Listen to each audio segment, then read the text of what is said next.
So I improvise. In today's day and age where hundreds of millions of dollars are spent on movies that oftentimes are all part of a larger cinematic universe, it may surprise you to hear just how much of at least some of these films are actually improvised by the actors. While it's not a huge shock to hear that comedies have large swatches of unscripted content, it certainly isn't expected of films like the new Star Wars to end up having large unscripted scenes. I leave that to you. So we wanted to go ahead and find some of the most surprising and hilarious unscripted moments from film to share with you to hopefully both surprise and amuse you. 40-Year-Old Virgin. Kelly Clarkson! No, Kelly Clarkson! While Steve Carell was relatively well known before the filming of 40-Year-Old Virgin thanks to his work on The Daily Show, You've just made me vomit in my own mouth. he had yet to land the role that turned him into a household name as Michael Scott on The Office. No! God, please, no! No! No! This film definitely made Carell a star, and while the movie was hilarious from start to finish, there is still one scene that people either took away or remember more than any other. And that was the scene in which the naturally furry Carell had his chest waxed. To make the scene as authentic as possible, Carell wanted to have his chest actually waxed, something he had never done before. But he figured it couldn't be too bad, as it was his chest, and people get much more intimate and sensitive areas waxed all the time. Oh, we're gonna need more wax! I'm staying. And clear all my appointments in the afternoon. So the reactions you see on screen were natural and real, as was the blood that began pooling on his chest from the ripped up hair follicles. What's amazing though was that Carell was able to be funny and witty during that time, coming up with lines that can't be repeated here outside of the Kelly Clarkson line. That one hurt. That one hurt just as much as the first one. Talk about commitment and talent. Speaking of commitment, take the plunge with us and hit that subscribe button and click that notification bell. Pretty Woman, The Laugh. If there's any single film that's responsible for turning Julia Roberts into a legend, it's Pretty Woman, the film about the prostitute with a heart of gold that is saved by Richard Gere. I'd be very pleased if you would accompany me into the hotel. You got it. It's a love story for the ages, and one of the most famous scenes in the film is when Roberts' character receives a gift from Gere. It's a fancy necklace that's inside one of those large jewelry cases. While she's rubbing her finger over the necklace, Gere snaps the case shut, and Roberts gives out a loud and genuine laugh. It's a moment that seemed really honest and adorable, and because of that, it made Julia Roberts an A-list star that endeared her in the hearts of millions of people around the world. And the Oscar goes to Julia Roberts. The story behind it is equally endearing, as Julia Roberts was 21 years old during the filming of Pretty Woman, and because of that, she was actually quite tired and hungover at the time. On the day they filmed that now iconic scene, Roberts asked Gere if he could lightly close the jewelry box on her finger to wake her up a bit. I'm lost. Help me. Instead of doing so, Gere snapped it shut on her hand, to which Roberts reacted shocked, surprised, and in a now famous moment, let out a genuine belly laugh that made her into the biggest actress of the 90s. Indiana Jones and the Raiders of the Lost Ark. Gun beats everything. During the first Indiana Jones film, Raiders of the Lost Ark, there was a scene that was written as a decent action set piece that would have had the titular hero facing off against a swordsman, showing that not only was Indy a brilliant archaeologist, tomb raider, whip master, and a man with great taste in hats, but that he was also pretty good at utilizing all weapons. However, as the film shows, Jones ended up just shooting the swordsman instead of wasting time, which was one of the biggest laughs that the film had. That scene wasn't actually scripted that way, and while it's hard to improvise something like that, considering all the stuff that goes into stunts, this came about as close to that as is possible, given the context. In a recent Ask Me Anything with Harrison Ford on Reddit.com, he stated that the script called for a relatively lengthy sword fight, but because he had been suffering from dysentery at the time, he could really only film scenes that were 10 minutes and under. So while doing that and trying to figure out how the hell he was going to film this extensive scene, it occurred to him that the more Indiana Jones-ish move would have been for Indy to actually shoot the swordsman and walk away. Sort of like Han Solo, cause as we all know, Han shot first. Yes, I bet you have. The Dark Knight, The Joker's Clap. Heath Ledger was improvising a lot on the set of The Dark Knight, and because of that, he was basically creeping the F out of some of his coworkers. I thought my jokes were bad. A great example of this was the genuine reaction that Bruce Wayne's butler, Alfred, played by Michael Caine, gave when he opened the elevator during the fundraiser for Harvey Dent and saw the Joker with his sawed-off shotgun. That was actually the first time that Caine saw Ledger as the Joker at all, on or off camera, and so his reaction of fear and surprise was genuine. But that was something that Ledger and Nolan cooked up together. A better example of Ledger's improvisation brilliance was when Lieutenant Gordon came back from the dead and was promoted to Commissioner Gordon. After the room full of police officers stopped applauding the promotion, the camera pans over to Ledger's Joker, who was still feverishly applauding the new commissioner.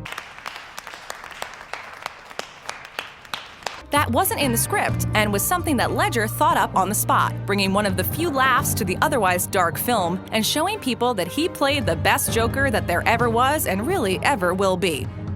Good Will Hunting, good will farting.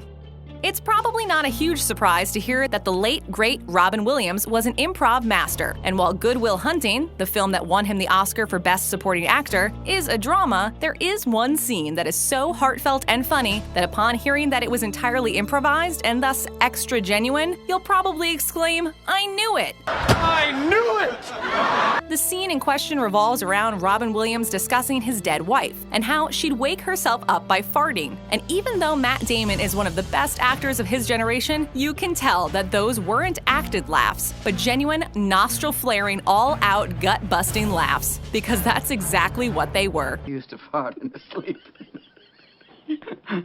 Sorry, I shit. The scene in the movie was completely improvised. Williams was playing Damon's psychiatrist, who was discussing that he loved his wife so much that when she'd awake herself by passing gas super loudly, he didn't have the heart to tell her that she did it, so he always took the blame. Because his wife in the film had passed away and because of how genuine it felt on screen, there was a layer of sadness behind it that made the scene that much more special, which probably went a lot of the way towards landing Robin Williams his first Oscar after being nominated 3 times previously. How do you like them apples? How do you like them apples, indeed? Amazing Spider-Man 2. Peter!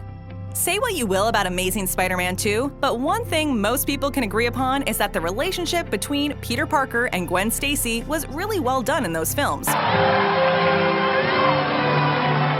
Perhaps that's because the actors, Andrew Garfield and Emma Stone, were actually in a long-term relationship with one another. So when it came to the death scene, regardless of what you thought of the movie, it was a gut punch that was extremely well done, with Garfield giving the performance of a lifetime as he pleaded with his love to not be dead. Before that happened, though, Spidey had needed Gwen's help to magnetize his web shooters so they wouldn't become overloaded by Electro's powers. And after that, he webbed Gwen's hand to the hood of a squad car so she wouldn't follow him to the power plant to confront Electro. Once she realized that she had been webbed, she screams out, "Peter!" and quickly covers her mouth, as she clearly had just blurted out the alias of Spider-Man, something that no one knew. However, there's more to that scene than that, as the script called for Stone to actually blurt out something more neutral, like "stop" or "wait." But after a take or two, Stone, being the professional that she is, went with the Peter line, followed by the immediate horror that overcame her face. And that's the take that director Mark Webb ended up using. Guardians of the Galaxy, dropping the Power Stone.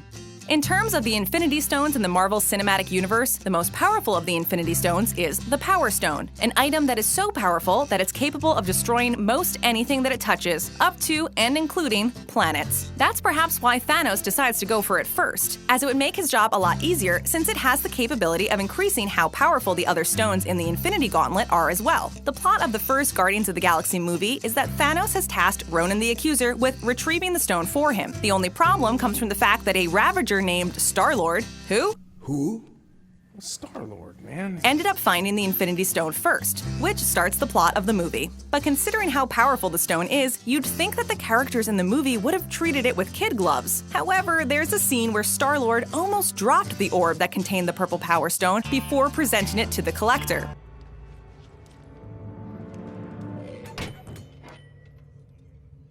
It turns out that Chris Pratt actually accidentally almost dropped the orb, but because he caught it out of frame and before it hit the ground, and also because it was hilarious, director/writer James Gunn kept it in the film.